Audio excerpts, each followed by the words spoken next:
The Invocation of the Storm. This is Jack Donovan, and you are listening to or watching PH2T3R, the Journal of Solar Culture. And today I invited CB Robertson on to talk with me about my new project that just got released recently. It's called Invocation of the Storm. It is available on YouTube. You can go watch it now if you want to. We're going to play a clip in a second. Or, it's also available on Spotify and iMusic and stuff as a single. I don't know whether to call it a song or a spoken word performance or what, but it's on the PH2T3R account on all these major music streaming sites and so forth. So you can listen to it. There's even remixes.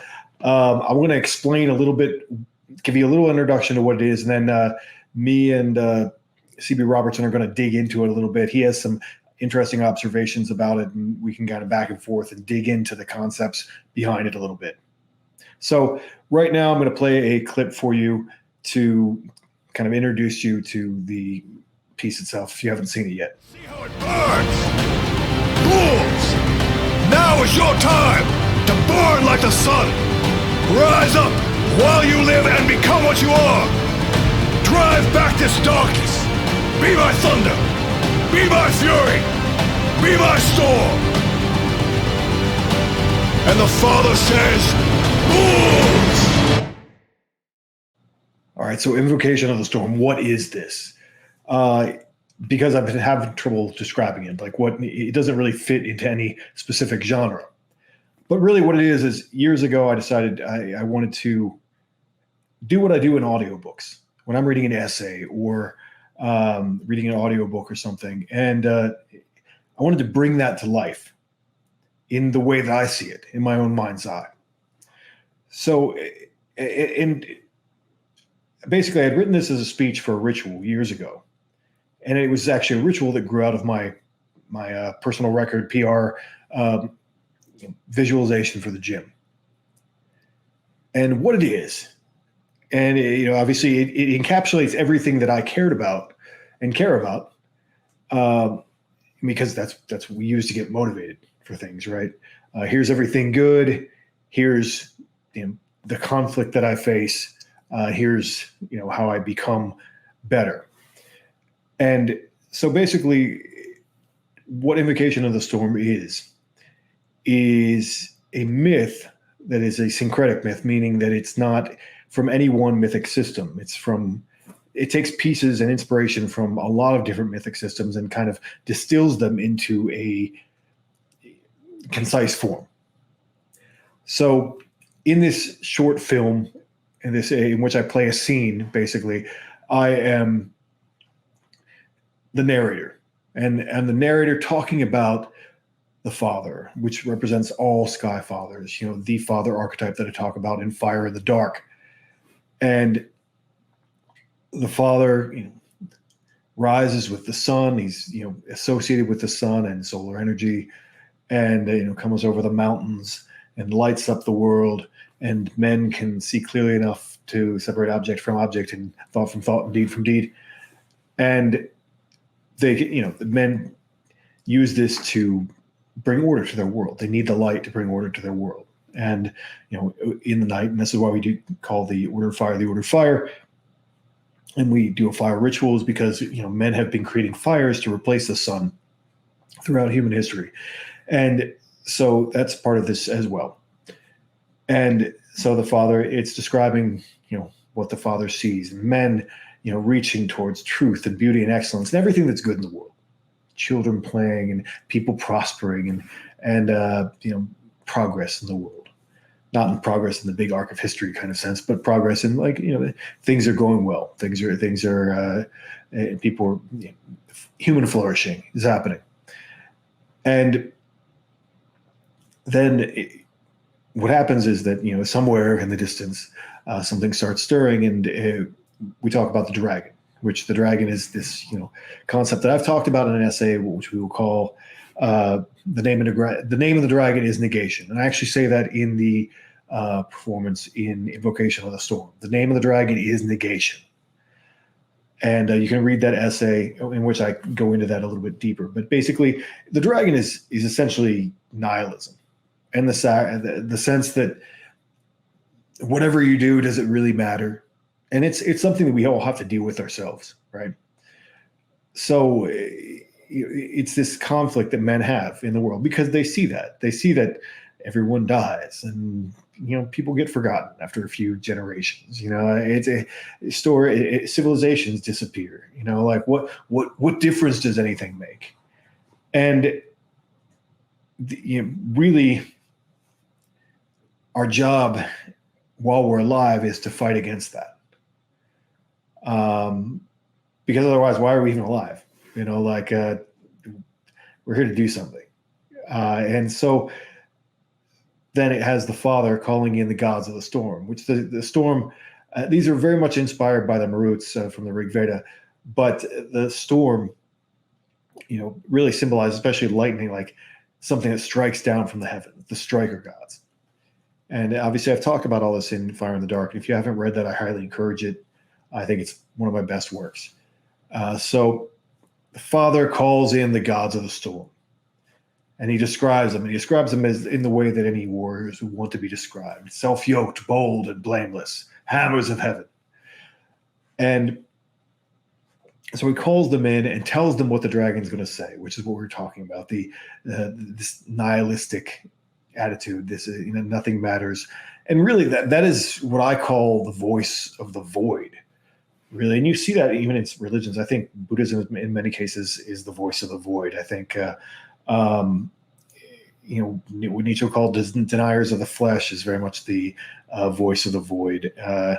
Transhumanism, I think, is the voice of the void.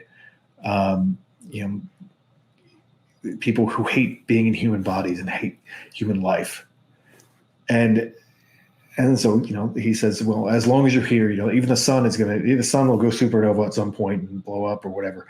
But while it's here, look how it burns. And that's what I have to say to men, essentially, is while you're here, now is your time to burn like the sun. Now is your time to be whatever you're going to be, and do something amazing with your life. Do something good. And so, this whole performance, it's a big rah-rah speech, but I think there's a really powerful message behind it.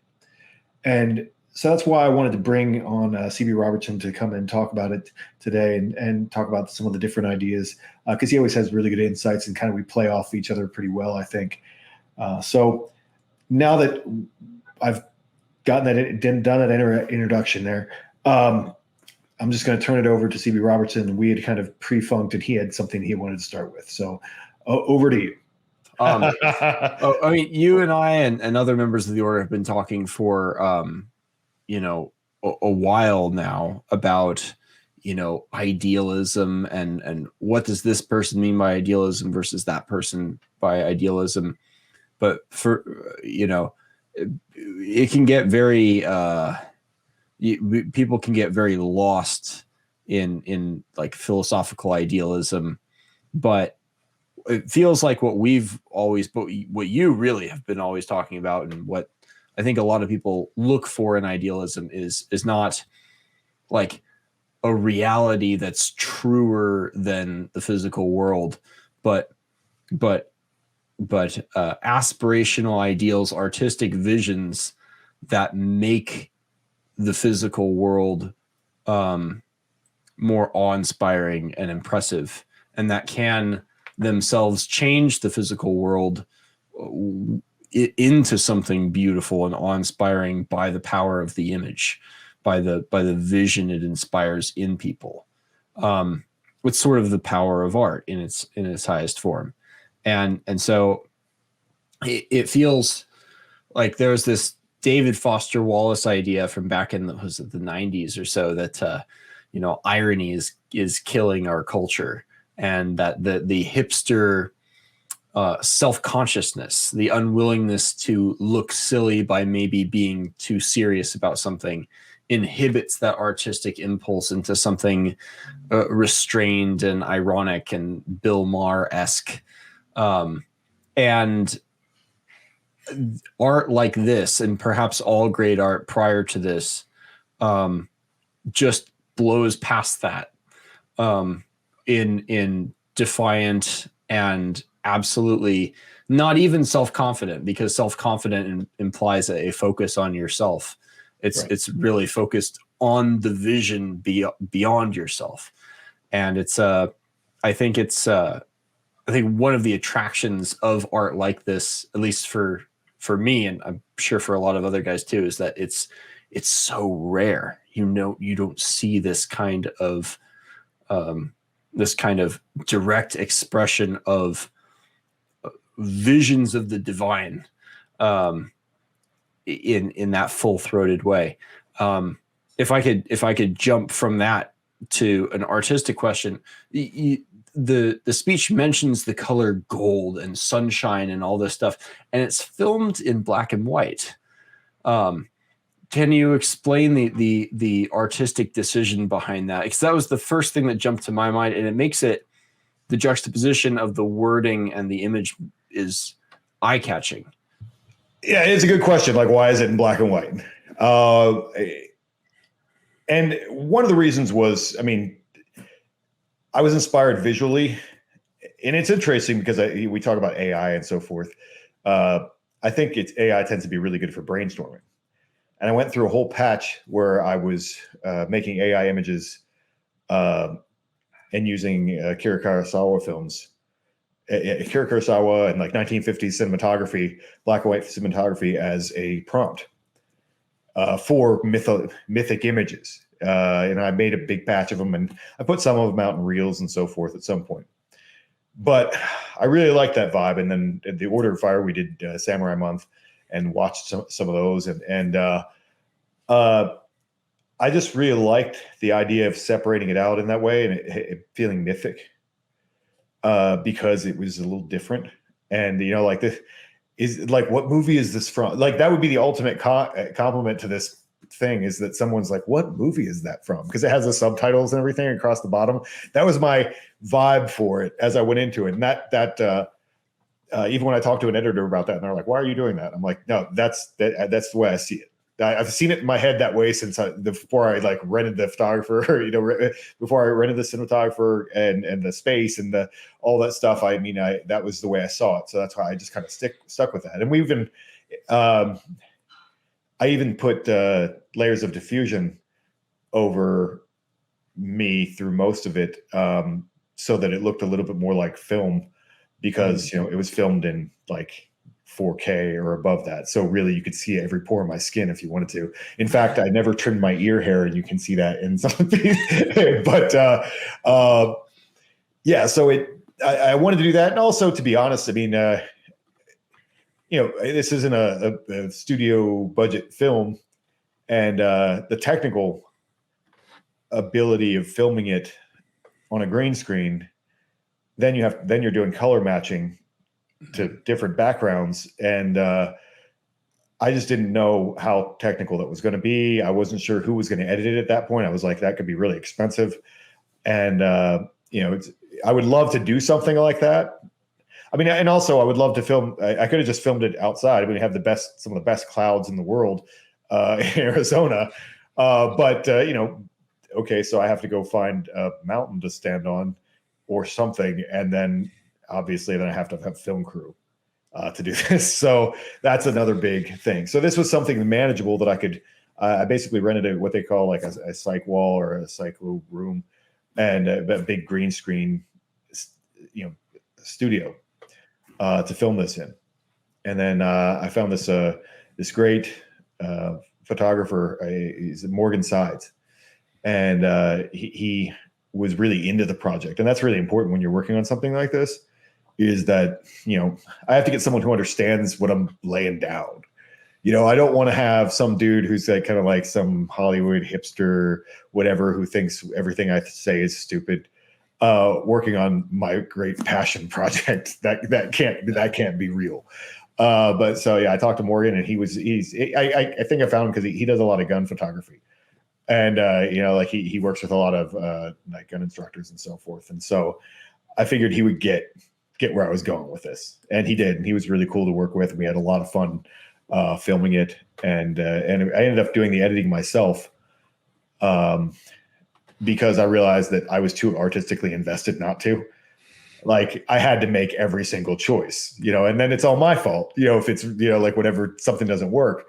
But I had to be able to explore all the options. And man, I spent so many hours picking out the right footage and the right shots and everything like that. And it had to come from me. And that's, I always joke about myself, like Jack Donovan doesn't scale. Because I've also designed all my book covers except for the last one. And then I just art directed it, like I hired someone to do it. But, I do a lot of the levels of my work. So it would be cool to have it in color and be, that kind of, it would be a different vibe though, a different vibe. And it feels mythic because it's black and white, I think more so because it's not in the way that, I guess, remember, we always talk about how Greek statues were painted, but but in the modern world, we see them as being like empty eye and white marble. They look better that way. I think so too. It just seems more alien and different. We know that they're different, because and this is a mythic world that I was trying to create. Yeah, and there's like an elegant simplicity to that, as opposed to the ostentatious gaudiness that was probably more common in Mediterranean culture. You see modern Greeks and Italians compared to, Norwegians or something. And you see it here in the United States too. You go down to like a Texas, Mexican Catholic church, as opposed to going up to Minnesota and seeing some like Lutheran church. It's a slightly different aesthetic style. Absolutely. That kind of clean look there, but it's there's something a little bit more mysterious and mythic about black and white in that way. I did like it for that reason as well. Well, and I mean, to sort of shift tenses in terms of black and white, one of the descriptors of the unnamed sun here is for in his light the darkness of the unknown retreats, and men can see clearly enough to separate object from object. And there's this list of distinctions given, right? Drawing lines, separating actions, names, and values. You could almost fit black and white into that in terms of making distinctions. We can ignore grayscales or whatever, but there's something of the sun in the artistic act itself, perhaps, in ascribing value and drawing distinctions, which is maybe most powerfully done in myth, but is done in slightly lower forms of art too, like in novels or paintings and sculptures and other things. What's focused on in this, anatomic photograph? Is it the trapezius muscles, or is it the face, or is it, whatnot?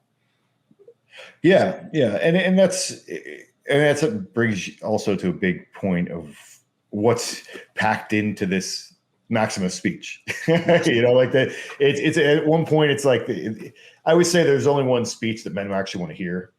And that is the speech, whereas if not us, when, if not now, when, if not us, who, it's all the Shakespeare's brand of brothers. Once more into the breach. Yeah. It's all the same. I've given it before. I've made that point before, like on stage at 21 convention. There's the very specific thing that men want to hear. That's the before the battle speech, and it gets all of us turned up. And it's the right speech. And I always say that you have to not abuse that power, because it can be used in a really gnarly. It can be really used in a gross way, because sometimes some guys just want to get turned up, and so you just kind of spin them up like a top and send them in a direction. So you don't want to just do that irresponsibly. But so on one level, it's that kind of speech, but also I'm really outlining ideas from Fire in the Dark in that beginning part. That's what is solar? What does it do?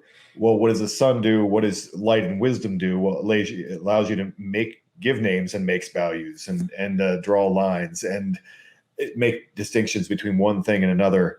And that's that's how we order the world. Men order the world because there's light.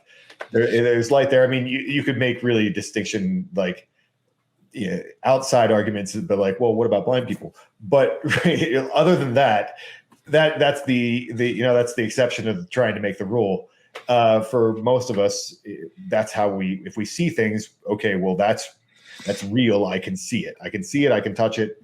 And now I can name it and separate it from another thing. And that's how men slowly just order the world. And I always say, like, vocabulary is a taxonomy of all things.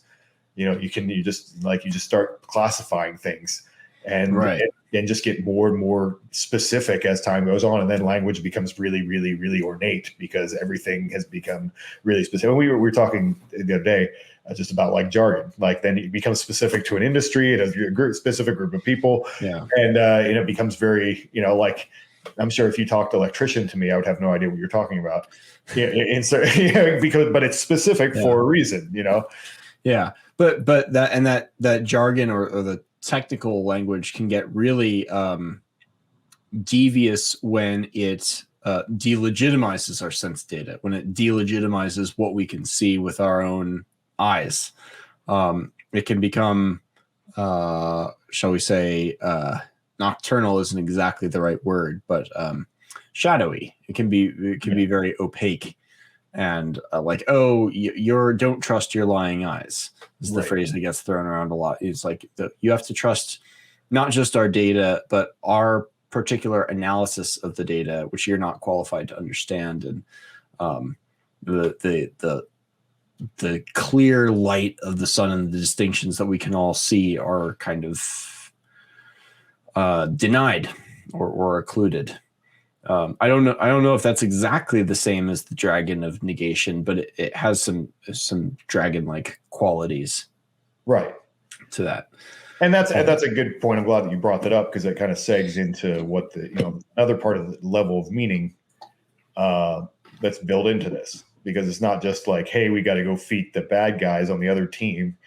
It's really about nihilism itself, right? And it's about negation itself. And anyone who wants to get more specific about that, obviously I've read it as an essay on this YouTube channel, as a podcast, but also it's on our Patera site. About the name of the dragon is negation, and that's of course a line that's in this. And so I built what the dragon is really about that. And it's this idea.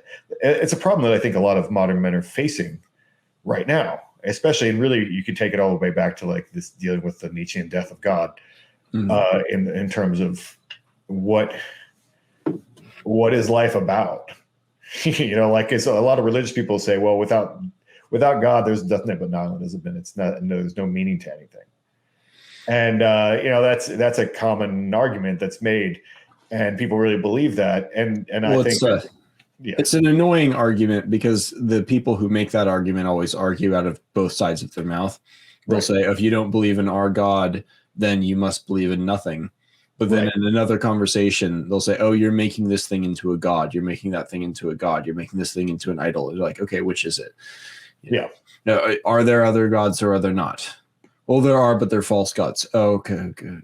Yeah. Right. And then it becomes a conversation about truth and what is truth. Well, this one is true because it's the definition of truth itself. Like, oh, that's convenient. We've discovered language. Wonderful. Yeah. It's anyway. I don't mean to go down that rabbit hole. It's hard to resist when the nihilism subject comes up because it does get weaponized in a couple different directions. Right. And I think that, what is, meaning, like at that point, and it's a valid question. I think it's something a lot of guys struggle with. And something I struggle with. I mean, we've talked a lot about, things going on in the world, what matters, what doesn't matter. Mm-hmm. And, and that's why I came on to a few years ago, while you live, shine. And this idea, of, well, you only get so much time. I was one of the annoying, I don't want to say Christopher Hitchens because he's really smart, but like one of the, or whatever the dude who has TDS now, But Sam Harris. yeah, Sam Harris. But I mean, I was like that kind of atheist as a kid. You know, like as a young man, that was the kind of atheist I was. And but I always had the exact opposite response to that. Since I didn't, you know, like I was raised Catholic, but I like was over that by the time I was probably 12.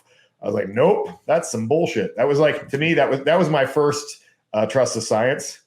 They were like, well, you got to have faith, and trust of science are the same phrase to me in my mind. You know, they would answer my 12-year-old questions with, well, you have to have more faith. And like that sounds like some bullshit. It's a childish understanding of what faith is, even within Christianity. Just like trust the science is an oxymoron. That's not what science is. Right. So you know, I was rebelled against that as a kid, and but my reaction to it was like, if you don't live forever in eternity, then it made me very concerned about death.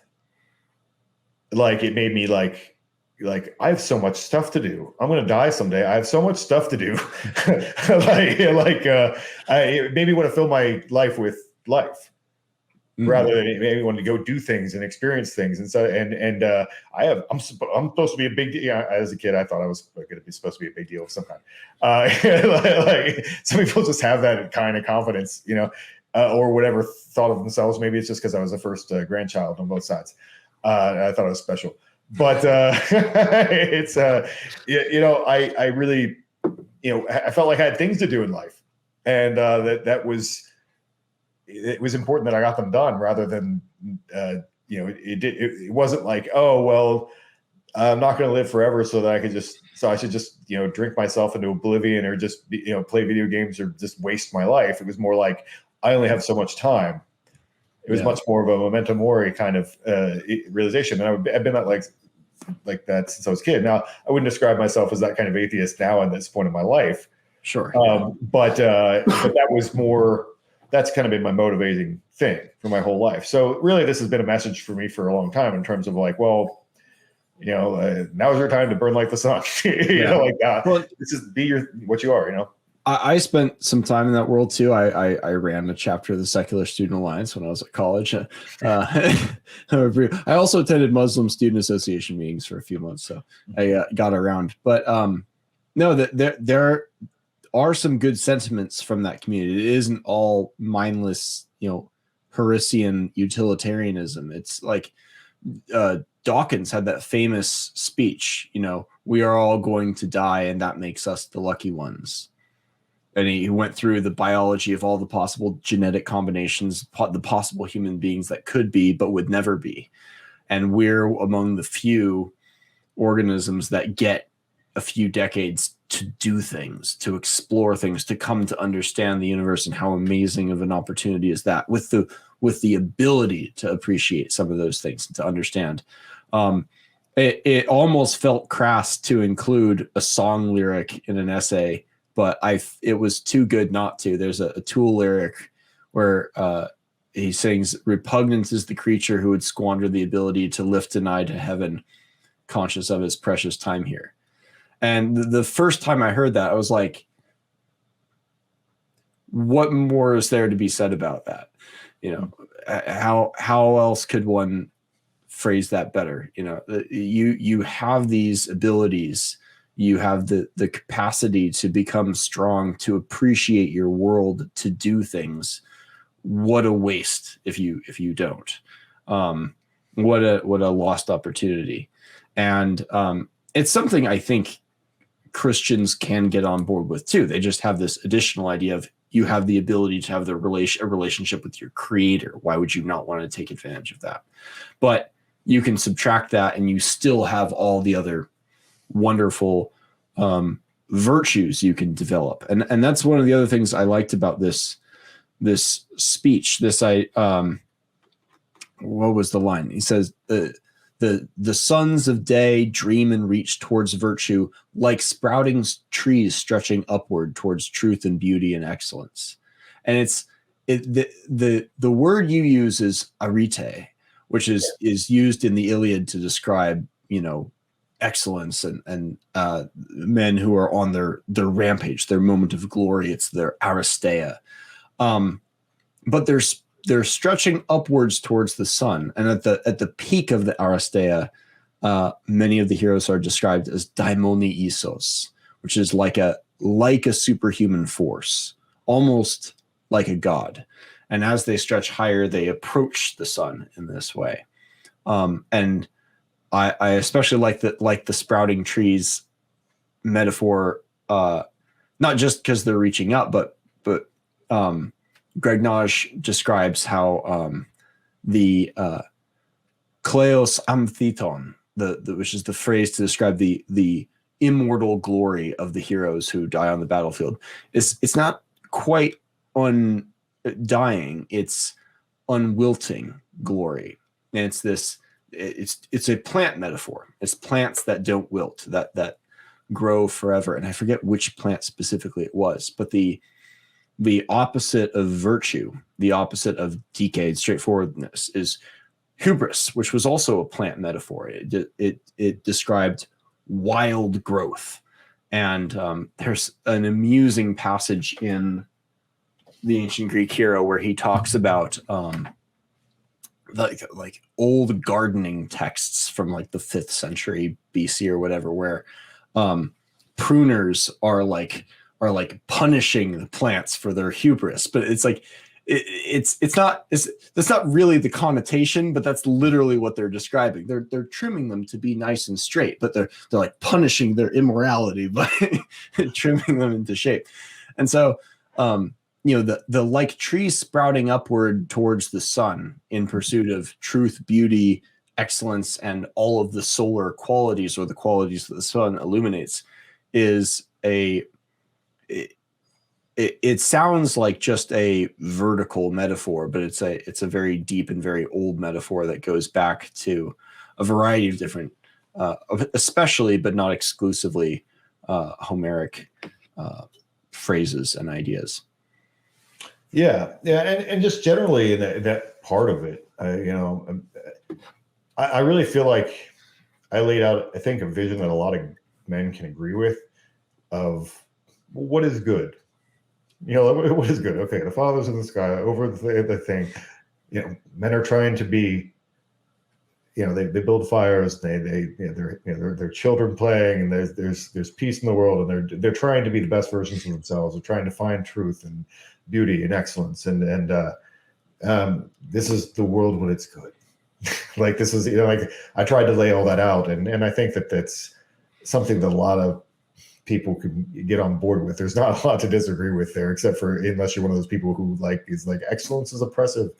Which is a lot of people. But I think that the desire to be better and to do better and so forth is where we want to be headed in life and so forth. And so like that's and of course the Father would like, no, yes, that's correct. That's what you should be doing. There's there's an almost Freudian take you could make where it's like, what is good is what would be pleasing to your father if you were a kid. Like what makes your dad proud? Yeah. And that could almost sound critical until you realize like what makes your dad proud is probably what's valued by men across all time. Yeah. Because your dad's a man, and what makes your dad proud is probably going to be valuable to other men and to other people generally. And one of my favorite commentators at the moment, Scott Adams, has put out this strange cryptic idea that he says, our country is in trouble. We've got all these problems in our culture and stuff. But he says, can you feel it? There's an energy and there's a desire that, and he's like, I can see in the future dad's coming home. And he says, I don't know what that means. I don't think Trump is dad. He's like, I don't know exactly what that's going to be, but there's a masculine father energy that is accumulating in the public psyche that's going to emerge somewhere. And dad coming home means a return to order, to the things that work. And he's been referring to all the reasonable people online as the internet dads. A lot of like dad energy talk in general. And Yeah. the fact that Jordan and Peterson like is like a dad. He's exactly. like he's reasonable dad advice. I've always said that's what he gives, is basic dad advice. Exactly. I think Jordan Peterson is number 2 or 3 on his list of internet dads. He's very high up. And whether you believe his prediction or his invocation or whatever it is or not, I think what's more important is that when he says that, everyone knows what he means. Everyone knows what it means when dad comes home. And so we have this immediate understanding of what, when the father watches over the land, what that's like.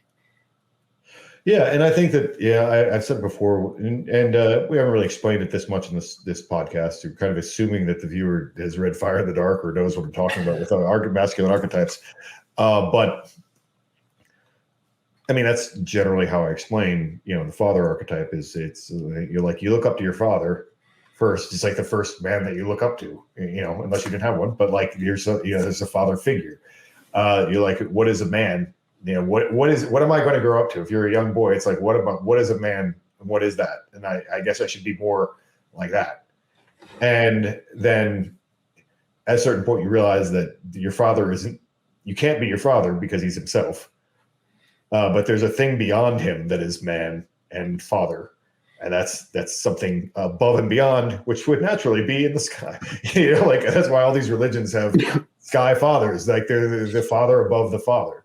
Right. And what he would do the same thing that your father does. Watches over you, try to make sure you don't hurt yourself, or make sure maybe you need to hurt yourself, or he'd watch out benevolently, and try and keep an ordered household and kind of keep things together, so that everything can function, so that you can grow up to be strong or whatever. And but in that benevolence, part of male benevolence, is a willingness to bring on violence in the face of a threat. Mm-hmm. Maybe a little bit unlike female benevolence, except in extreme cases. And we talked a little bit about the dragon, and we talked a fair bit about the sun, but we haven't talked about the bulls, our right. Maruts here, and bringing these forces to bear against chaos is a very interesting role, because and it's one of the things that sets the Invocation of the Storm apart from many of the myths that you're drawing from, because with like Indra just straight up like murders things, and Thor does a lot of that too. Mm-hmm. But here we have a more Zeus-like, a sky father directing things, and he has his agents that go forth and sort of do things on his behalf. And these bulls, these strikers are, for anyone who hasn't, let's assume that our audience hasn't read the Rig Veda here. Right. I think that's safe with most audiences. Who are these bulls? Yeah, well, they were inspired by, certainly, and that's why I think the Invocation of the Storm, although that could apply to like all these storm gods or whatever. But long story short, there's in the Rig Veda, and people always think this is Hindu, but it's pre-Hindu, and it's there's the main god really is Indra, and Indra is a storm god, and he has a lightning weapon, and he himself is a warrior god, and he has this kind of posse of other storm gods, and they kind of follow him, and they back him up, and they go fight with him. And we call all throughout the Rig Veda, both Indra and the Maruts are referred to as bulls. And when obviously that's because you have cattle raising cultures, and they see bulls and they see what bulls are, and men liken themselves to bulls in many cases. And so it's this honorific that they give you bulls, you bulls. And so that's why, I started using it with the Order of Fire, but I actually written parts of this piece before even the Order of Fire was a twinkle in my eye. It was, this bulls as an honorific. I love that. Like, you bulls.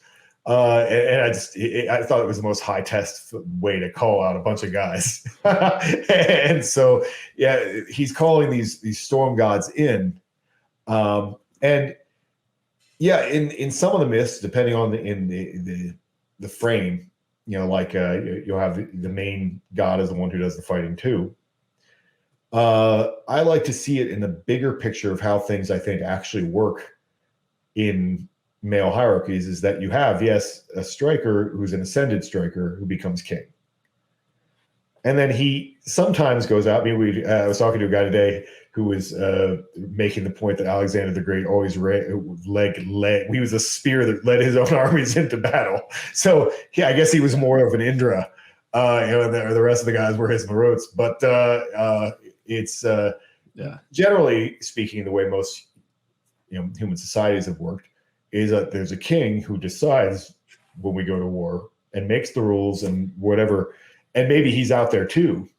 And often they were, and that's kind of probably when the world is right, and the world is when kings still fight wars, or at least are present. There's a fun passage in a Nassim Taleb book called Skin in the Game about how before a certain year, and I don't remember what year it was, but like 85 or 90% of monarchs and world leaders died either by poisoning or on the battlefield. Nice. And like 10% died of old age, and that's changed a little bit. I think Alexander the Great gave a famous speech before his to be Silver Legion, where he actually took he actually asked if anyone. I'm probably misremembering this, but I think at one point he asked if anyone had more battle scars than he did, and it was very unlikely. He was always at the front, to the point where when he was leading under his father back in Macedon, there were special guys there just to try to protect him, because he would always charge in ahead of his army. Right. And they're like, no, we can't let him die quite that fast. He's 16 or 17 when he's doing that. Yeah. But yeah, I mean, I think that, and really the metaphor works from Invocation of the Storm. It works whether the god is fighting or not. It works whether the main, the father is fighting or not, because it's still the band of brothers speech. It's you would still say that if you were the guy leading your guys into battle, you would still want them to be your lightning. Go out and be the storm, be the storm. So I think it's a very universal message in terms of that's if you're calling a bunch of guys to go into battle and do this. We always kind of joke when we talk about in the order that the Maruts are kind of his special forces, that are around him, and so you're calling these guys out, these other badasses out to go do things, But I also I think the metaphor of lightning is really powerful, because lightning is deeply associated with the idea of the striker. And the idea of striker, we didn't really touch on that yet, but it's very important to this piece, is the striker is kind of the overarching warrior figure. That's the ascended striker, is the king, the father figure, who's the wise. He's done the fighting. He's already been a man, and then he's had to be, take on this leadership role, because not every man leads, but a leadership role is a different role. So he has to take that on himself. Yeah. But then he, all these other people were doing the job that he either still does or used to do. Yeah. Sort of the director of the lightning in order to enforce the boundaries and the lines that were drawn in the light of the sun. Exactly.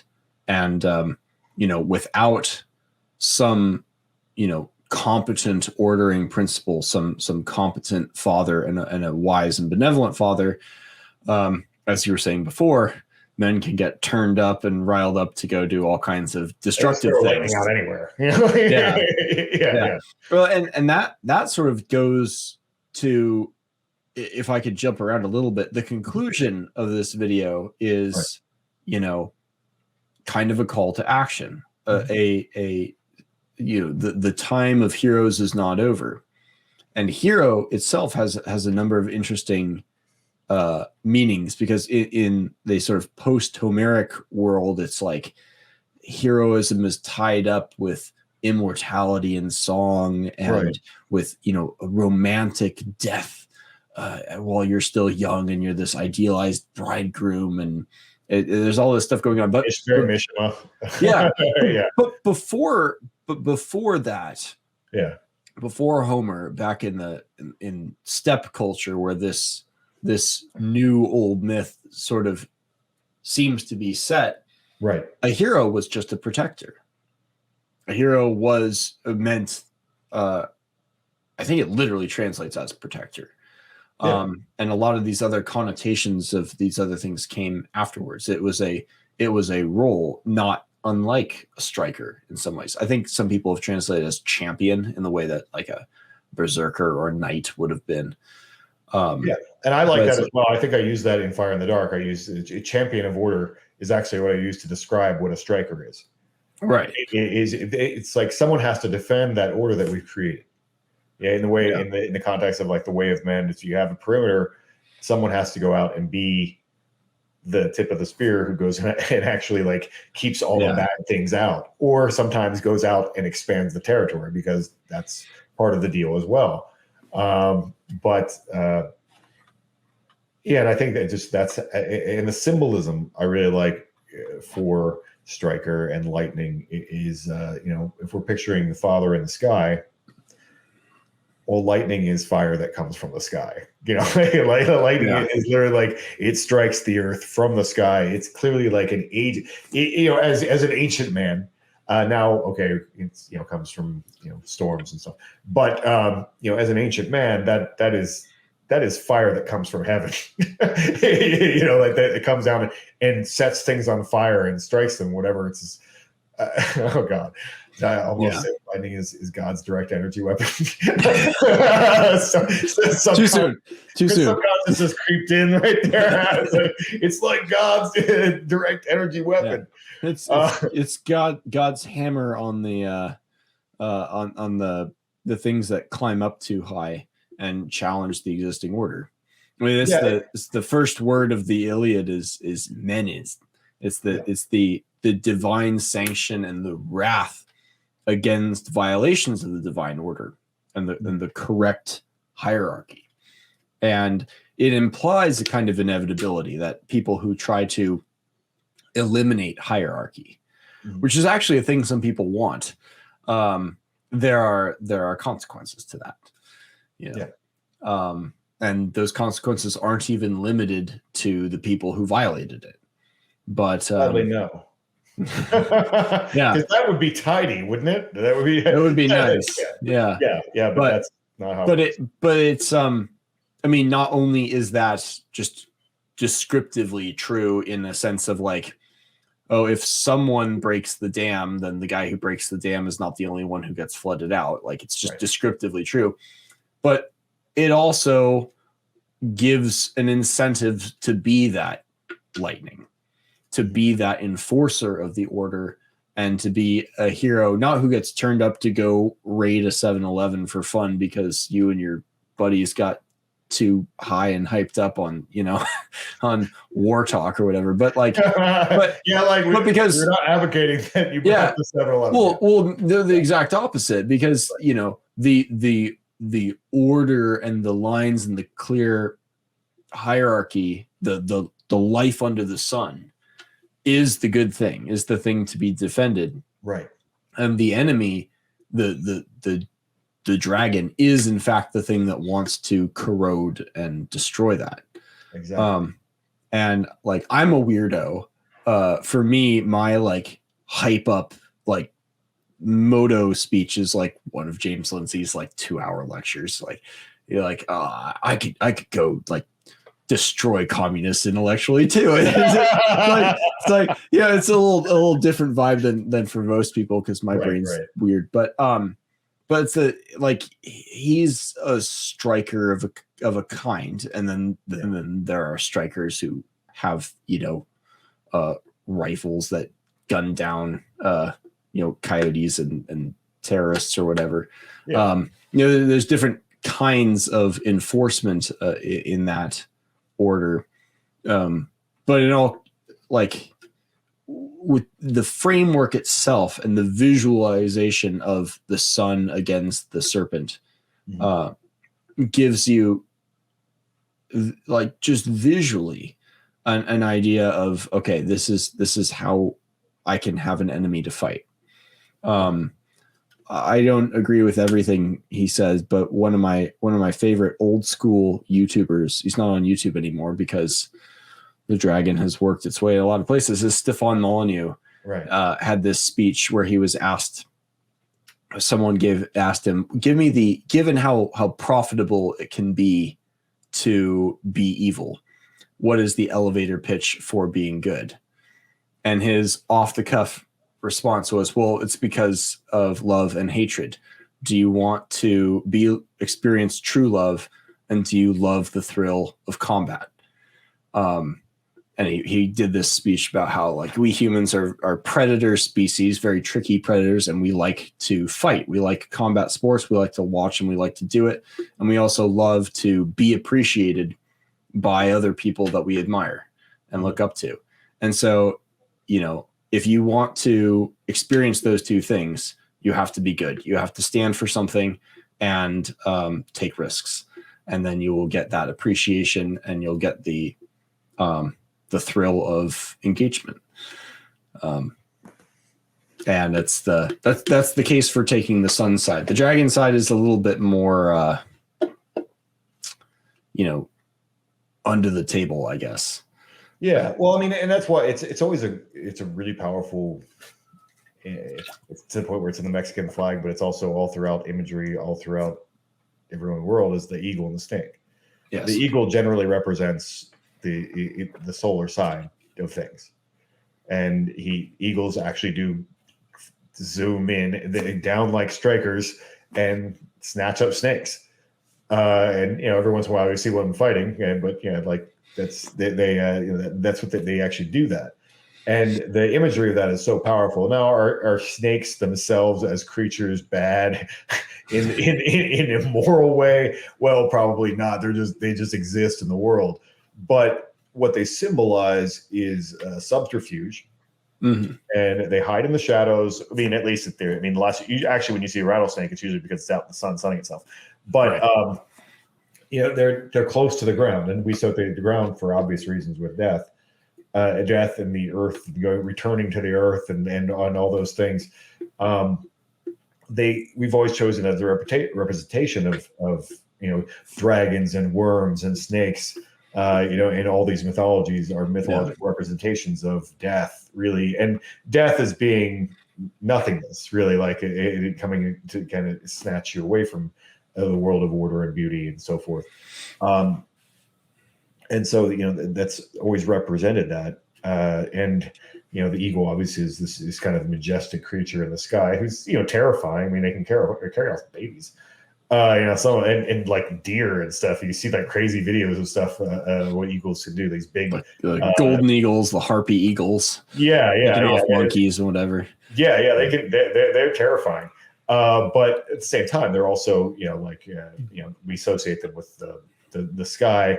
And they're up there all the time, and you can see them. They're not under a rock. So it becomes a metaphor that we understand as in terms of human behavior, in terms of like this direct attack. They're proud. We see them as being like out in the open, always watching, kind of a father, kind of associated with father in the sky, and then zooming down to earth to take things back to the sky. Like one of our favorite concepts we talk about in the order is the Zoroastrian sky burials. Yes. Like they come where just, birds come and like eat you and take you back to the sky, which is amazing. I like this version. And even the people who didn't have eagles close at hands to reference, like the Egyptians, found something as close as they could for the sun god with the hawk. Amun-Ra. Exactly. So it's a really powerful association. I put eagles in there for a reason as well. Like that's eagles and snakes. Like it's definitely it's a contrast. And the association with the snake, even when the evil isn't a snake, it has a lot of those snake-like qualities, like you were talking about, underground, low to the ground, hiding, creature of the night, kind of creepy. I'll probably sound like a broken record because I think I mentioned this before in one of our other conversations, but the Nietzschean description of the tarantulas, Yes, always comes to mind, and it strikes so perfectly. And he could have rewritten it as vipers instead, like asps in their den, or whatever. But like there's something especially like creepy about tarantulas, and maybe it has to do with the German language, why he chose that word instead of a snake word. it's just kind of a cool word too. It is. It has just the sound of the word conveys that.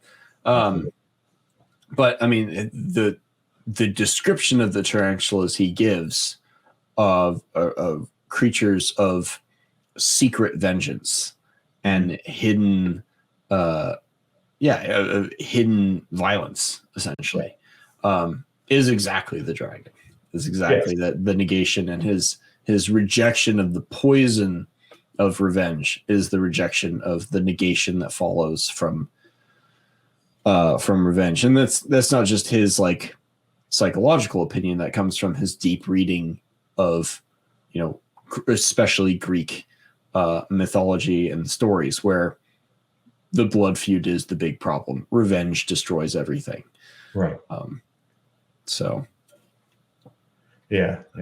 So it's anyway. So I'm trying to think what else I want to hit on for the video, because it's very. Just want to make sure I get to cover all the bases on it. Yeah. I wanted to bring back, obviously, at the end. It ends with kind of the striker symbol. It ends with. Obviously, it ends with this call to heroism. Mm-hmm. And I mean it in the sense that we were talking about before, not the glorious death heroism, 72 virgins heroism or whatever. But I mean it in the protector. Well, in the biggest sense of like, I think in just the broadest sense, because it can be small or big. It doesn't have to be like, oh, you have to go die a battle or risk everything to protect somebody. That is the highest form of hero. Is to, anytime when you're putting your life in danger for like the group, is kind of, or doing something that no one. I always to use Ian Smith as an example. I used to say, well, he's a hero because he did the thing that no one wanted to do, but everyone wanted to do it. And that's a pretty good definition for hero generally. It doesn't have to be the thing that kills you. It doesn't have to be the thing that it doesn't have to be a literal battle. But the guy who steps out and becomes the man in the arena and does the thing that no one wants to do, but everyone knows that it needs to get done. Mm-hmm. That is a good working kind of basic definition of hero. And then there's also the biggest sense, and what we talked about, like things that would please your father earlier, and the way I think when we talked about like men using this kind of thing as like a gym visualization, because guys who do really cool things are heroes to other guys. Like guys who try really hard at something and make something of themselves. I mean, we kind of joke about guys who become fanboys for like athletes or martial artists or whatever, but it's a thing because these guys they're doing a thing that almost no one else can do. Yeah. And so I mean, heroic in that way. And so it's really also a call for men to call on that heroic part of themselves to do whatever it is they do. I almost put that in at the end, but it was too much. Yeah. But you could almost say there's like three different ways one might be, inspired by a sports athlete, for example. Yeah. Like imagine like a young kid looking up to a sports athlete and be like, wow, that guy's so cool. I want to be like him. Yeah. And if you're, making fun of that, like what's wrong with you? Exactly. That's inspiration is supposed to work. Yeah. Yeah. And then there's like, imagine like an old guy in his 70s who's like, he's well past his like physical prime. He's, walking the dog is like great. And he sees a strong athlete and is like, wow, that guy is really good. I support him. Just appreciating excellence in its own right without any hope for emulation, but just appreciating excellence. Like there's nothing wrong with that. And I think the thing that everyone is getting on the case of other guys about doing is the pornographic or vicarious version where you could be developing excellences yourself, but instead you're wasting a lot of time and attention fanboying over someone else. And it's like, I think it's the exchange of time and attention at the expense of your own excellence when you're like playing like fantasy football league is probably the most brazen example, but like there's something different there than the appreciation of an old man who is just acknowledging excellence. But in general, I think the appreciation of excellence and the inspiration towards excellence probably outweigh that in the broader cultural space. I think that, I mean, I think we need to have heroes, and we need to be able to say that we're like, wow, we need to be able to appreciate the good work of other men. Otherwise it looks like we're too insecure to do that. Yeah. It looks like that we're self-confident. The other spectrum of that you're talking about, where the fanboy that gets made fun of, is someone who actually seems to lack self-respect in the terms that they become like openly like really submissive, almost like slavish. Like it's like you're so amazing. That's why you're amazing. You're the GOAT. You're the like da da da da da. And they just like kind of like fawn all over this other man instead of being inspired by them. Like there's hey man, I really appreciate what you do. That's fucking awesome. Yeah, and like that's really inspiring. It made me want to get better. It's like, if you have a problem with that, then fuck you. But if you're in a point where you're just idolizing this person, and idolizing is okay, but like to the point where you're really, I forget, I can't think what the right word is, but I feel like it's like 20, or like you're really just like degrading yourself a little bit. Like that's like 20. You're degrading yourself. It feels like maybe 20% of thank you for your service conversations with veterans can get a little excessive, to the point where the veteran is like, this is really uncomfortable, please stop.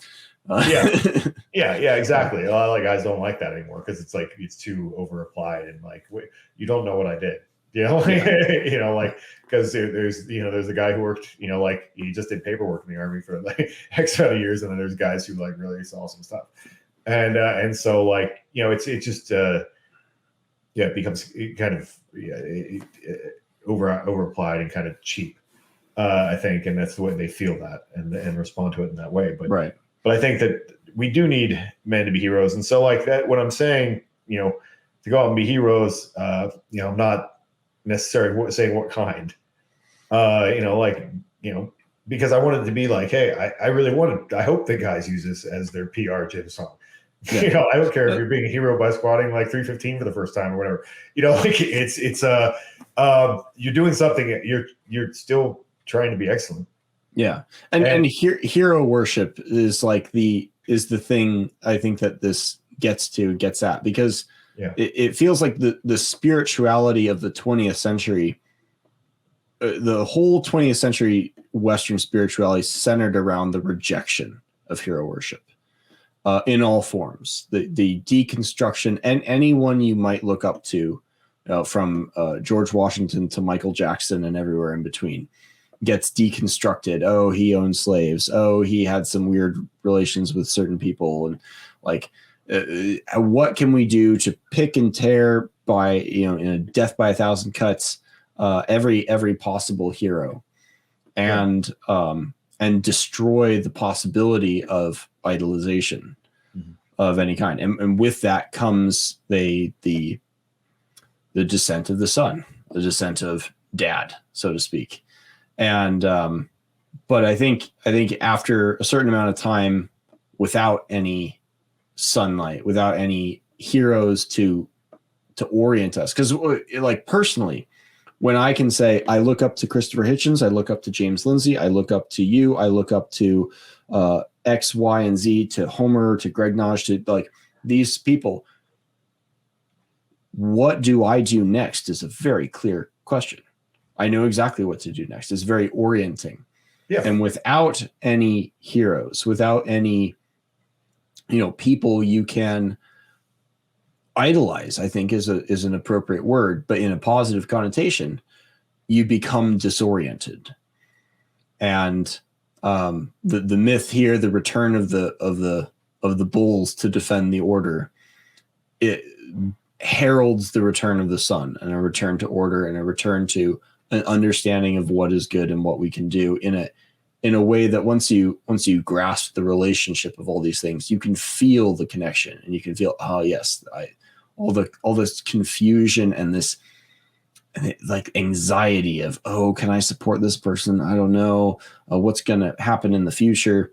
It feels like we're living in a not quite a decade, but yeah, about a decade of anxiety and uncertainty that has come from this deconstruction. Yeah, well, when we first started this talk, you were talking about that irony and what a poison that's become to art. And I've made the comment lately, and really I've been saying for years that you have all these conservatives or whatever. I mean, I hate that phrase, but these conservatives and so forth who have become really good at comedy. They become really good at memeing and they become really good at like performance comedy and like Babylon Bee and like all these things. Like it's like you can really, coming from a place of relative impotence, they're really good at mocking the other side, but not good at producing anything near the passionate art that comes out of like Hollywood or like the music industry, which is all kind of the other team. And it's because, I mean, they're stuck in this kind of, I mean, there's a little bit of sentiment there, I think, but there's also, just a lack of future vision and a lack of the people who are really going to do something really, really sincere and, take some risks. Yeah. And, because it's really easy to like have this smirking pose of like, I'm better than everybody else. And I mean, like I'm a cool guy, on the internet or whatever else, I got a statue for profile, whatever, like I am surrounded by cool. But if you actually do something that's sincere, then, you're kind of like exposing yourself to possible criticism and saying what you really, really believe. But that's also where passion and art comes from. I mean, and isn't it cool that we're recording this, within the week that finally a conservative puts out something truly powerful with sincerity in the form of a song, just a redhead guy singing a country song with his sleeping dogs, and like 10 million views in a few days. Yeah. Richmond, north of Richmond or whatever it was called. Yeah. Like that there is a hunger for that sincerity, I think. Oh, I think so. And I think that, well, I mean, it's where any kind of growth has to come from. It can't come from a place of cynicism and mocking. Yeah. You can't just be dunking on your enemies and expect to win. You're so stupid. Like that's not going to get it done. You have to have a future vision and a driving passion that takes you forward. And I've been saying that for a long time. And so this was really I'm like, okay, well, I'll put X amount of dollars and eggs in a basket and work really hard on this and see what I can do. I mean, I'm not Hollywood, but also try and gesture at what's possible. Mm-hmm. It's like, okay, I'm just this guy who's written a lot of books and he's kind of good at giving Maximus speeches. I'm gonna, and also I love, having done rituals and stuff for years. It's like, I love, that's the job I want, is doing that job right there. That's the job. This is my audition for the job that I want. But that's how I want to talk. I always joked about, I've been invited to do a lot of hotel speeches, where you go to hotels and give conferences and I've done that and it's fine. But I want to do stuff like this. It's powerful emotionally and so forth. And I was so lucky. I mean, we haven't even mentioned it all, but like that Frederick of Temple Tribe from our group, he did that other project, Into the Light, with Paul.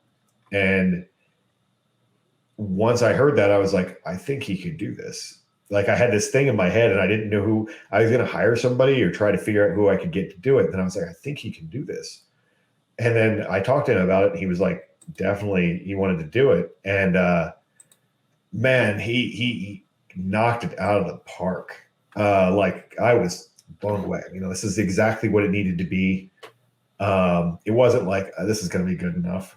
You know, like this is exactly what it needed to sound like, and exactly even down to like, you know, like I added Brian, actually our editor friend in the order. He actually he's like, it's okay to add some extra sound effects to a video. You know, it's different because it plays different. They do that with music videos all the time. You know, but so I added a couple extra like little sound effects to this at his recommendation, but I was so worried. I was like, if he puts thunder, is it going to be cheesy? Is it going to sound like a meditation soundtrack or something? Is it going to is it just going to sound like cheesy? And I don't know. He picked the perfect one. Like right when it rolls in, is like, oh shit, you know, like, and so he did so many things right with this. It was so he really deserves a lot of credit for this, because it wouldn't be as cool as it was if it and I think it's cool. It still gets me turned up, which is cool. I mean, I've had it for like, it's been done for, I mean, the song's been done for, I think, for 3 months now. And then, or most of it. And then, I recorded it in the studio probably 2 months ago when it had it professionally recorded. And then, filming it was the last step of it, filming and editing it. But, I hear it every day. I mean, like, and without getting weird about it, I mean, it really is what I want to say. And I get kind of emotional about it. Like, so, I mean, like, when I listen to it, I cried this morning when I listened to it. Like I do. And it's not embarrassing, really, because it's like I mean it. Like, every time. Well, and correct me if I'm wrong here, but when I listen to it, it has the words. I mean, the actual composition and the performance of it is definitely you, but the elements of it feel like these are things that you have picked up from not just other sources, but from very, very old sources, and are carrying forward. So I don't see personally anything weird about. I mean, speaking as someone who goes back and listens to my own podcast from time to time, mostly to see if I said anything stupid, which has happened a few times. But like, aggregating things from the past in a way that you think will carry it forward into the future, and then hearing these things that are, from your own mouth, but not you in a way. They're much older and more powerful than that is. Yeah, I'm not like sitting and admiring myself like, oh yeah, no, you're admiring something transcendent. Yeah, no, absolutely. I mean, in the way that we talked about well, this is grandiose, but like we talked about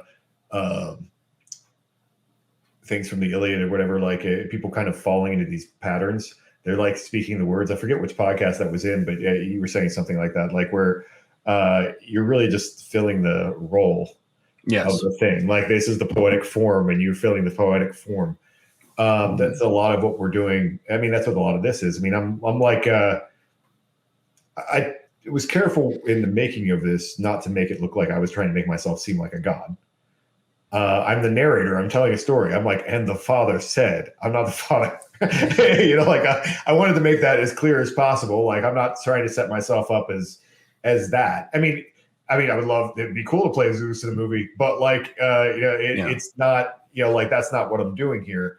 I'm telling the story. I thought of it more as being like the storyteller in, like the guy in 300 who comes back from battle, and then he kind of opens the narrative, like, here's what happened. And then here's why it's good. like, here's what they did. And that's the way I saw it, when I was writing it and presenting it. It's like, I'm the storyteller. I'm not I'm not the strikers, and I'm not the father. I'm the guy who's telling the story.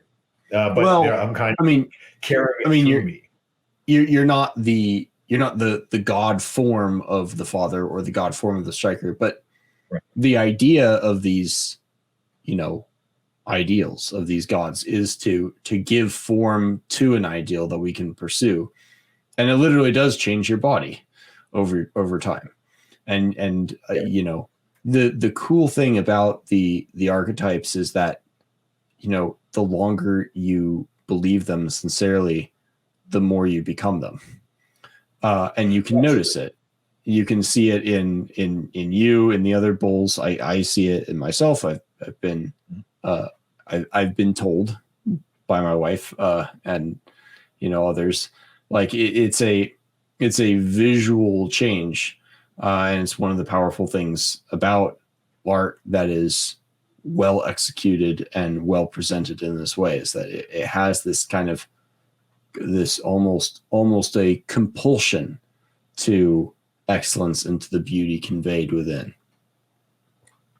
Yeah, I mean that's the goal anyway. Like that's the goal of this kind of thing. But it should, I mean, it should make you want to do something, and that's the goal. I mean, it's like, I mean, like I said, that's why it gets me, because I'm really saying, go out and do something. Like do it. Just go. So yeah, I mean, that's why I think it's really important to me that it gets out there. It's like, yeah, you should do it. And yeah, I mean, obviously, yeah, that's changed me, because I've seen things like that have changed me in that way. And yeah, and then I obviously had to, without getting too far into it, I had to look a certain way so that I could be this guy who delivers the speech. Because I'm like, well, I have to compete with Hollywood, and like you're used to seeing this in a guy that's been, I mean, I know the guy who trained the guys who look like this, and I trained with Mark Twain, who trained the guys for 300, to train Superman, and so like, I mean, that's a very expensive process that they do, that keeps these guys looking like that for X and looking a particular way on a certain day, and so they do a lot of work to make that happen. And so I felt like I had to do that too. So like I did do, like I had my bodybuilding coach prep me for this. We spent like, a couple months getting, me into the best shape that I've really ever been in my life, which is cool because I was 48. And then, like we did like a bodybuilding style, a abbreviated version, because bodybuilders would be offended because theirs are much worse. But it's, bodybuilding style like cut for it, to point where I was like, the night before we filmed this, I hadn't had any water. I had stopped drinking anything at like 3:00 in the afternoon or something like that, any kind of water. And I had been having like only 75 grams of carbs a day, like all week. So yeah, I mean, we cut my diet really far down to like, because basically what they do is, without getting too in it, I was drinking, we worked myself up to where I drank 2.5 gallons of water on Wednesday or something like that. Like basically you super load yourself with water, and then, then you turn it off, but your body still thinks it's super hydrated. So it just starts getting rid of it. And so you just start going to the bathroom a lot. And then so it gets just the water out of your skin kind of. And we had no carbs in there. And then, we just, I wasn't allowed to eat anything that whole night. And I eat, some people don't eat a lot, and I eat every 3 hours probably, So the takeaway is that there are artistic techniques for painting, there are artistic techniques for sculpting marble, and then there are artistic techniques for becoming a photography subject. Oh, 100%. Yeah, this was the most intense. I mean, like I won't go on about it forever, but it was like my coach was like, I thought I was going to eat before I went to bed, and I didn't. He's like, but I feel confident that you can have oatmeal at 3 a.m. So I had to get up and eat. I had to get up and eat oatmeal at 3 a.m. and then go out and then like I went back to sleep for a little bit, and then like I need to get him pictures at 5 to see how we were doing, and then based on that, so I had a little photo shoot at 5 and then a little photo shoot at 7. And then I got to eat weird stuff like Pop-Tarts and waffles and things and bananas and things to like rehydrate myself. But I still wasn't really allowed to have to recarb myself, but I still really wasn't allowed to have water until the shoot. Like you could have like a little bits of water, but you don't want to get bloated and watery looking. So I'm just full of sugar and whatever. And so like that's how they do. That's a small version of what they do for bodybuilding shows. So it's like yeah, I felt great actually by the time I was actually giving performing the thing, because I'm like hopped up on Pop-Tarts and stuff. But yeah, it was a really cool process to go through. And so it was really it was interesting to have him do it, and he really worked hard to work with me on it. So I think it's important that you do that. I think I always talk about it with guys. Like you kind of have to be a vessel for the message. Mm-hmm. And like people were going to take your message a lot more serious if you look a certain way. Well, I joke with my wife sometimes about I complain about people who put up political signs or any kind of advocacy sign in their yard, and their yard looks like garbage. It's like, this is not sending the message you want it to send. Right. You gotta follow Jordan Peterson's clean your room shtick before you put up a vote for X person, and people it's a little more compelling. It's a little more. Yeah, no, absolutely. And it's just important that and especially if you're talking about higher ideals like excellence and beauty and truth and stuff like that. It's like I'm not going to be the pinnacle of all those things by any stretch of the imagination, but like you have to look like you're trying. Yeah. Like it makes a difference because people look up to you in a different way. But yeah, so it was a really cool process to shoot it and work through all that. It brings to mind one of my favorite quotes from one of my favorite books. There's a Robert Pirsig's Zen and the Art of Motorcycle Maintenance, as talks at length about all of the problems with fixing a motorcycle, and many of them are psychological. And one of the things he concludes is, how do you diagnose and fix a motorcycle? You have to be a good person, because if you don't have your family life in order, if you don't have your sleep in order, if you don't have all these other parts of your life in order, you're not going to be able to be in the state of mind to diagnose things properly. And, the same is probably true with art, at least if you're trying to convey something good. How do you get in that state of mind? How do you convey it properly if you aren't in touch with the things you're trying to convey, and probably with life more generally beyond that? Yeah, I mean, it creates a sense of authenticity. I mean, art, especially acting like this. I mean, there's a little bit of artifice involved, and not always. But there's the authenticity, but there's also the ability to execute the technique properly. Like in your case with bodybuilding, it's a little bit more directly aligned with strength.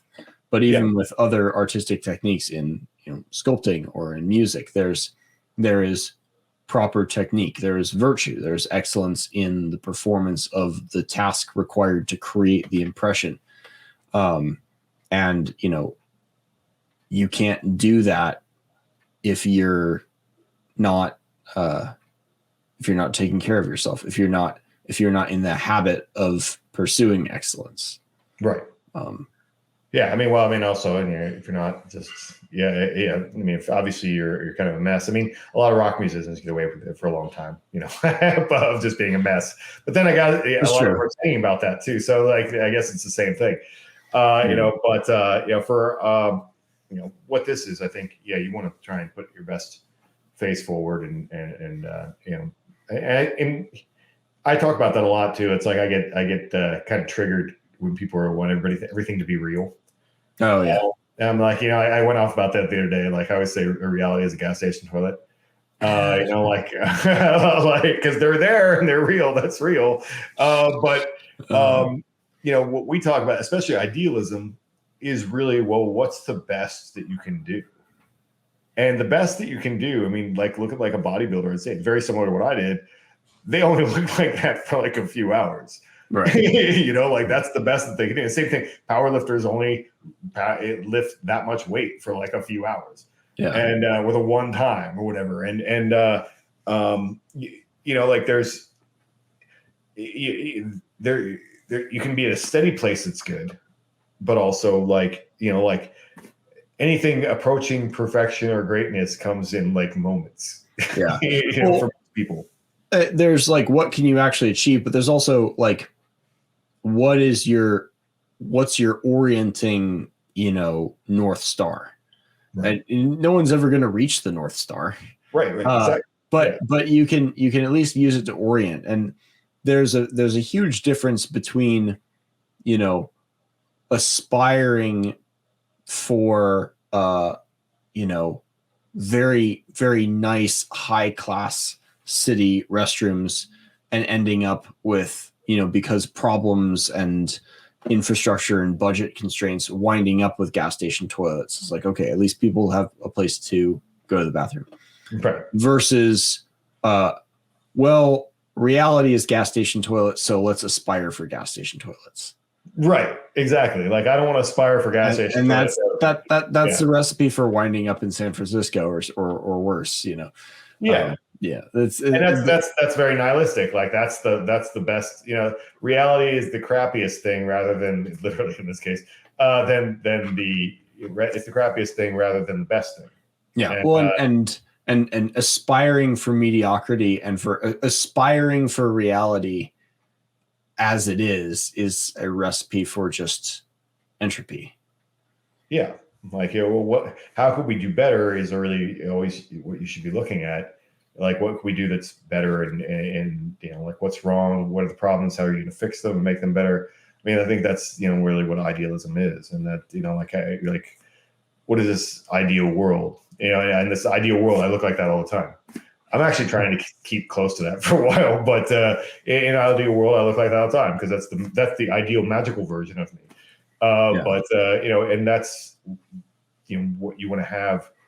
I think as that's what you want to put out in the world is like the best version of yourself. And I think that a lot of people are into like they want to do warts and all, and that's what's real. That's how you know they're real. And I think that you and I could actually rabbit hole this. I mean, we're not going to do it in this podcast, but we could rabbit hole off the authenticity versus reality for probably an hour in itself, just because it's such a fine line. You know, like I always say with because I have to be grounded in reality. I won't be photographed with like a weapon that I've never used. Or like, you know, for certain things that I'm like that is now LARPing and play acting and silliness. You know, that's just for show now. But like I have to be somewhat like I wouldn't put on a gi if I didn't do jiu-jitsu. Like you know, like I wouldn't like there has to be some grounding in reality, but still you also don't need to see me get choked out. Right. You know, I mean, it happens. It's happened like 5 times, but like, you know, like, you know, you'll need to see me like gurgling on the floor. You know, like, you know, it might be funny, but you know, like it's just part of the thing. But obviously, I'm going to show the best part of myself. You know, like, I'm a professional. I don't have to show like the ups and lows, whatever. But you know, I'm doing this thing, and so you want to keep, putting that best part of yourself forward, I think is just really important. But I'm trying to think, is there anything else I should hit on this before we wrap it up? But I think there's just a lot. I just really wanted people to see the depth in it and not just see, because it works as a surface level Band of Brothers rah-rah speech, you know, but there's a lot more there. There's a famous line from some writer in the 1800s who said, you know, forgive me for writing my long letter. I didn't have the time to write a short one. Yes. And with these very condensed art projects, whether it's a short video or a short, you know, a short poem, anything that condensed, that like Nietzschean conciseness, it takes a lot of effort. We can come here and talk for an hour and a half. Fairly low effort. You know, and you know, and in doing that this kind of low effort conversation, at least give a taste of what's behind the short thing, hopefully without detracting any of the enjoyment of that conciseness, of the denseness that's here, and possibly even expand the appreciation of that, because there is a lot there. But it is hard to consolidate things, especially for me. Well, yeah, I mean, it is. It's a tough thing to break everything down, and that's one of the. It's a really fun process. I would love to be involved in making or make. I don't know what the project would even be, but I would love to be involved or make more film type projects like this. I mean, it doesn't always have to be me giving a speech. there could be actual characters and things. But that's, I don't know how to write those, so I need someone else to write that. But I think that's an art form that's really like a 20th century forward art form. But the tools that we have at our disposal to do that are so accessible now. The things that only Hollywood could do, X amount of years ago, I mean, I can do now. It's just about know-how and expertise and finesse, but the lights are cheap. The digital, there's no film, you can set up a green screen in your own house. Yeah. I mean, I got to rent a big one for this one, but you can, it's just, you just have to light it good. And there's so much that you can do. And I think the opportunity to make this kind of stuff, because that's the thing. What has changed about art in the past, couple centuries is that we couldn't do that before. We hired painters to paint because we needed someone to render reality, and now we can just capture it in film. And film actually changed art a lot because of that. I think a lot of what we see as non-representational art became, well, what am I going to do as an artist? Because I can just take a picture. That was a big, I think, problem that happened with photography happened. So it changed art. But we have this way that we can keep film and film projects like this. You can create a magical reality, that isn't quite reality, that is surreal in some way, in the way that this is. And it can be something different that can speak to the imagination. And like we were saying, that's where things I think have to come from. You have to, this is my level of my budget that I have to work with, that I can do. But man, people throw so much money at such dumber things. I see so many people. It's like, I mean, I could have just bought, really for what this costs. I mean, it's not like I could have bought a car. Very little. I could have gone on a trip or something. I see all these dudes and they're like, I'm a baller. I just dropped $500,000 on a car or whatever. I'm like, that's cool. You literally could have financed a movie, but you bought a car. All right, cool. I mean, okay, cool. You showed that you can do that. That's a flex. But man, if you just took some of those guys and if they became interested in, hey, can we make something beautiful in the world? I mean, that's how everything beautiful in the world came to exist, really. Almost everything. Yeah. All the great art was really some rich guy was like, I think I would like to see this in the world. And then hires the best painter he can find to make it happen. And that's, or the best architect, to the best whatever, to make a thing. And that's how the world, why we have beautiful things in the world. And we don't have guys doing that. We have corporations that pay and they want to make money off the building, so they just make them cheap. Yeah. But we don't have these guys who want to, in their way, make their mark on the world. This Ozymandias kind of thing. They're like, I want to make this big, beautiful thing, and they use their money in that way. Whether it was the Rockefellers or I'm trying to think, Carnegie was a bit, I'm going to make a library system and it's a university and all these things that they give the world. And sure, they're probably tax breaks and whatever, but I'm going to make great things and leave them upon the world that'll carry my name. And I think that's, I would love to see more men who agree with the kind of ideas we're talking about, which are not really framed aside from solar idealism as being anything specific, but whether it's strength, beauty, and excellence, and these kind of eternal virtues. I would love to see more men who have means, who are good at making money, but not good at making art. Yeah. there's a way that they can contribute to all that. And I'm not asking that for myself because I don't even know what I'd want to work on right now. But I mean, I just think that there's so much of that can be done in the world. And this was just kind of my gesture. I'm like, I'm going to make the best thing that I can do and throw it out there. And then hopefully it inspires other creators and other men who have these kind of views and ideas to do something the best that they can do, or to hire someone who can do it the best that they can do, so. Yeah. Oh, absolutely. And I can't say for too much longer, but I will say I'm by no means rich. But for my last book, I did commission some original artwork, 2 pieces for the inside and 1 piece for the cover. And this inking is actually the original that came, and there's like a lot of symbolism behind the vulture wings and the spear and the oar and the skull and all that. But like, there's a very there's a special feeling that comes with the commissioning of like an original artwork from someone who really knows what you're doing and bringing this idea visually into existence, especially like you say, when they can see the vision and get into it as well. Yeah.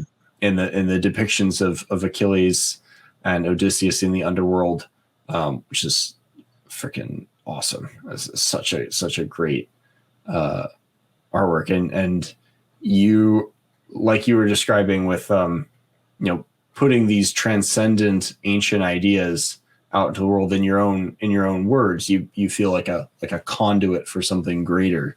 Absolutely. Than yourself, in connection to that, which is cool, and which I think this short little film does and brings into the world. Yeah, I'm excited to see the reaction to it and see if other people get it. Everyone I've showed it to have been like they get it. You always worry because you're kind of putting yourself out there, like, oh, they get it. I'm going to go do a deadlift PR now. Yeah. I mean, and that's the correct response. That's what I want people to do. But also, obviously, think about the higher things and whatever. But I think that there's just a lot of opportunity to move from there. But anyway, I know you got to go, and we've this is a pretty long podcast for Pater. But thank you for being here and talking through this with me. You added a lot of extra insight, I think, which I kind of knew you would. To the context of the piece and where it fits into what we're trying to accomplish and so forth. So thank you for that. And anyone who has seen the film Invocation of the Storm, I'm open to taking questions on it, and kind of expanding on things at a later date. And also it is also on Spotify as a single, and there is also a techno remix, which is something I commissioned. I was like, I want there to be a remix. I think there should be a remix, and so I commissioned like 5 of them, and I put the best 2 out in the world. So I'm excited about that because we need exciting things, we need things. I always joked, I'm like, if you could, if conservatives or whoever could come up with one thing with as much like exuberant joy as a techno song, maybe as like a dance hit or something, they'd be making some progress. So now I have to ask: was one of the winners done by Akira the Dawn? No. Oh. No, he didn't. I did send it to him. I said, if you feel it's a little off tempo for the kind of stuff he does. True. So I thought that I was like, who knows? But I mean, he and I have had exchanges back and forth, and he likes the kind of some of the stuff that I do. And so I threw it out there as I was like, if you would like access to the stem files and like whatever, I never heard back on that, but he was working on a whole bunch of other stuff at that time. Yeah. It was only like a few weeks ago. I was kind of looking for a Hail Mary because I was like, I'd gotten some remixes back and I was like, these aren't exactly as good. I'm like, I'll just ask him. I'll just throw it out there. But no, the one the guy killed it was actually from Indonesia. And, interesting. He murdered. He did an amazing job. And it was one from Indonesia, and I think a guy from Argentina did one that was slightly more chill. But the guy from Indonesia just really, he got it. I mean, I don't know that he got it was about really the concept as much as he got what needed to happen, and he got creative with it. And you can see it, there's a part where it comes in and it builds, and then it's it drops out and bulls. And he knew where to put. He got the energy of it right. So nice. I'm that. It's one of those things. When I hear that, I laugh. Kind of I'm oh yes, yeah, that's correct. So he got it, but yeah, man. Anyway, so I'll wrap it up here, and you can get on with life. But thanks a lot. And anybody has any questions, like I said, reach out, and I'll try to answer them or direct you in the right place. But thanks for watching. All right. Awesome. Thanks for having me. Pater is the cultural arm of the Order of Fire. For more, visit PH2T3R.com.